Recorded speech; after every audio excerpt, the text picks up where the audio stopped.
Good evening, Richmond County, and welcome to your Monday edition of Live at 5. I'm Russell Parker. Police today have verified that a body found on Friday afternoon was that of a man who had been reported missing several days before. Following a search, the body of 64-year-old Leonard Miller of Rockingham was found in a wooded area off of exit 25 near the berry patch just outside of Ellerbe, according to Rockingham Police Chief Billy Kelly. Kelly said the detectives began working the case immediately after Miller was reported missing on Tuesday morning. However, he said this case was a little more difficult than most investigations because Miller didn't have a digital footprint, social media, cell phone that detectives are used to relying on to track someone. Investigators found 2 cameras that showed a possible path of travel that it was assumed Miller had taken, Kelly said. Other than that, the chief said detectives went door to door speaking with friends and businesses Miller was known to frequent to try and figure out where he may have gone. According to a Facebook post on Tuesday, Miller was last seen around 11:35 Monday night. Kelly said Miller's truck was found by the Richmond County Sheriff's Office at the berry patch before he was reported missing, which is what led to a search of the area.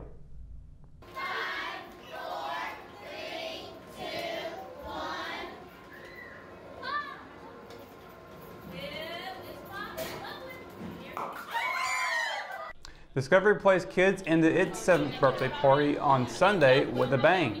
Melissa Staub demonstrated how chemical reactions can cause explosions during the final science show of the day at the Downtown Children's Museum.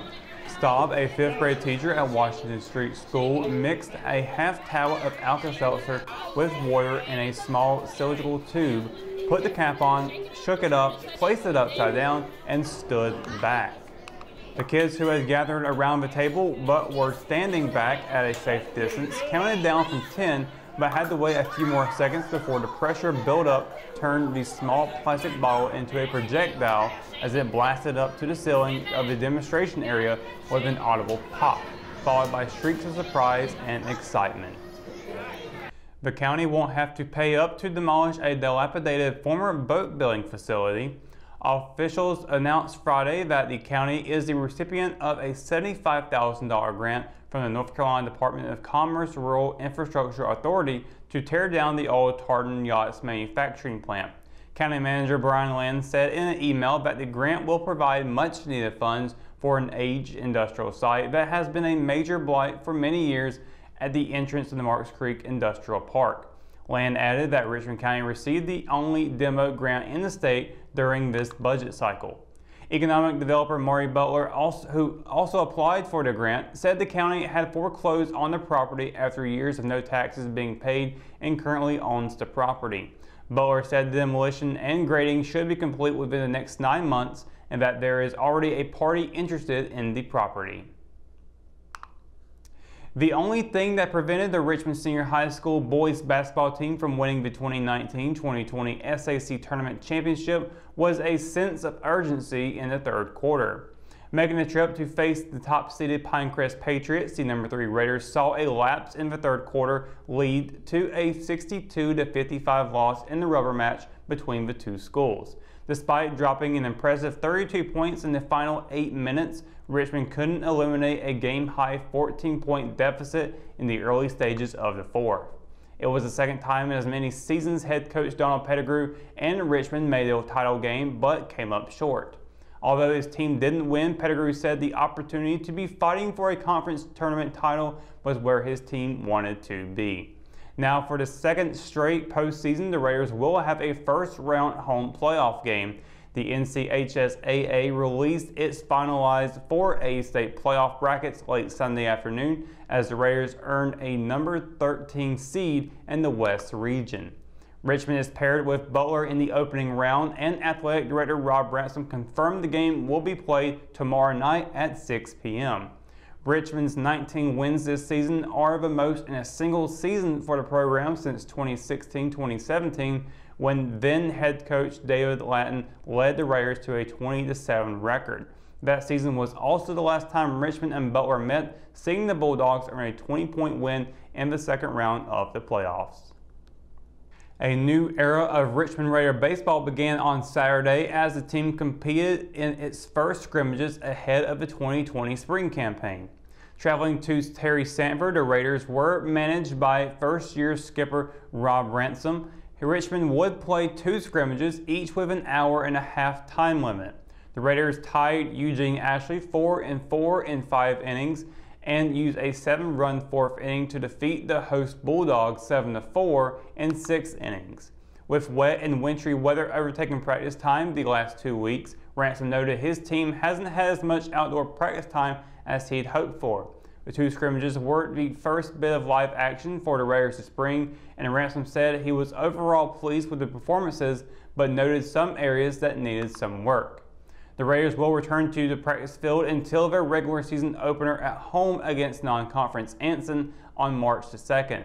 The first official pitch of the 2020 season is set for 7 p.m. at Raider Stadium. When we return, we've got your Live at 5 weather report. It's coming up right after the break, so stay tuned. Do you want a healthcare career?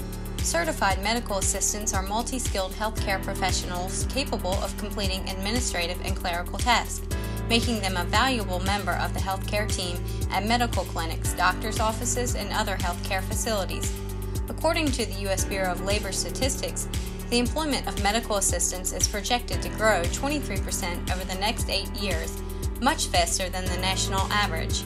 At Richmond Community College, our medical assisting students are trained in our cutting-edge Simulation Learning Center, giving them hands-on experience with high-fidelity mannequins that simulate real-life patient interaction. In addition to clinical skills, our students also receive instruction in scheduling appointments, coding, processing insurance accounts, billing, collections, and medical transcription. Complete the medical assisting program in just 2 years and start your lifelong career today.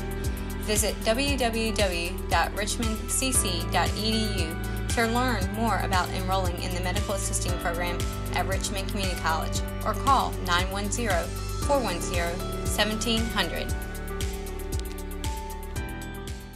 At Richmond County Hospice, we strive to provide high-quality care to our patients and their families. Whether it's the incredible hospitality at the Haven House or from the comfort of your own home, you can count on Hospice to be there for you. We also offer monthly grief support groups, and our chaplain will be there to hold your hand in prayer. Through our amazing staff and our volunteers, Hospice has made difficult times easier for our community. Call the number on your screen if you feel that you or your loved one may benefit from our services. Richmond County Hospice. Peace, comfort, dignity. McNair Auto Sales is the place to buy your pre-owned car, truck, or van. To be the best, it takes big selection, friendly staff, and great pricing. We guarantee a no-hassle buying experience, and financing is available right on site. So come see us today. We're located at 1026 East Broad Avenue in Rockingham. And remember, with over 40 years of experience, you know McNair is the name you can trust. JC's in Rockingham has you covered for used appliances, parts, trailers, and storage. We have one of the largest selections of reconditioned washers, dryers, and refrigerators in the Sand Hills, and we offer free delivery to residents inside Richmond County. Come check out our variety of trailers for any hauling job and our storage buildings for the things you need out of the weather or house. We also carry parts and accessories for appliances, trailers, truck beds, and can order the things you need. That's JC's on South Hancock Street in Rockingham. Hometown heroes? Well, maybe. When it comes to backyard comfort and no pesky mosquitoes, call Brown Termite and Pest Control at 910-895-6410 or 910-276-8870. Their team of superheroes can take back control of your paradise. That's 910-895-6410 today. Your Live at 5 weather report is brought to you by R.O. Yeller, Richmond County's new online business directory. Happy Monday, everyone. Hope you're having a great day today. Has been a little bit dreary outside today. Has some rain early on in the morning. It's been kind of raining off and on throughout the afternoon. Fortunately tonight, though, we aren't expecting any whatsoever to keep falling at 7 o'clock at night.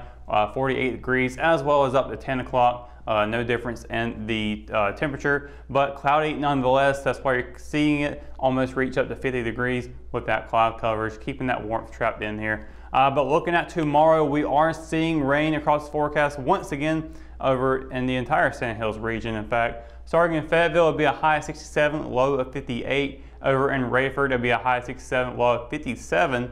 Down in Lumberton, it'll be a high of 67, low of 59. Over here in Laurinburg, it'll be a high of 69, low of 57. All the way up in Moore County, it'll be a high of 66 and a low of 54. Over in Ellerbe, it'll be a high of 67, low of 53. Rockingham and Hamlet will be seeing a high of 67 and a low of 54. All the way down in Bennettsville, it'll be a high of 68, low of 57. And then across the PD in Wadesboro, it'll be a high of 67 and a low of 54. And once again, rain across the entire Sand Hills tomorrow. Not expecting it to be in the evening, however, mostly kind of tied around to the afternoon area, kind of what we saw similar to today. Now let's talk about that a little bit more tomorrow, because 7-day forecast is up here on the board now. High of 67, low of 54 tomorrow for Tuesday. 50% chance of showers in the afternoon. So we might have a coin toss on if it even pops up across the entire Sand Hills. Of course, it can vary depending on where the clouds are, of course, above Sand Hills region. But nonetheless, that temperature, that chance is still pretty high for just seeing any rainfall. On Wednesday, it'll be a high of 68, low of 39 with partly cloudy skies. Thursday, it's going to be looking really, really nice and sunny. It'll be a high of 50, but that will be really cold early in the morning with a low of 28. And then on Friday, it'll be partly cloudy skies with a high of 52 and a low of 33. And Saturday, keeping up with a nice weekend once again, high of 49, low of 29. And then on Sunday, it'll be sunny once more. It'll be a high of 49 and a low of 31. Some very, very cool temperatures coming up in the weekend, but still looking pretty good nonetheless. No rain to fall on your parade for the weekend. And then on Monday, partly cloudy skies with a high of 56 and a low of 42. Looking really nice. Start off next week. I know this week doesn't really start off too well with the rain for the first couple of days. Luckily though, on Friday we had 3 days of rain to start off the work week. Now it's only just down to 2, including today and tomorrow. So Wednesday is looking better. So a lot of positive news coming out of the weather forecast for this week. So hope you're all having a great one today, and hopefully it'll continue on to be a great week. But that's going to do it for your Live at 5 weather report and for another edition of Live at 5. Of course, for the latest news, sports, and events happening here in Richmond County, you can always visit richmondobserver.com or download the free RO app for your mobile devices. For the Live at 5 crew, I'm Russell Parker. Thanks for watching, and we'll see you tomorrow. Good night, Richmond County.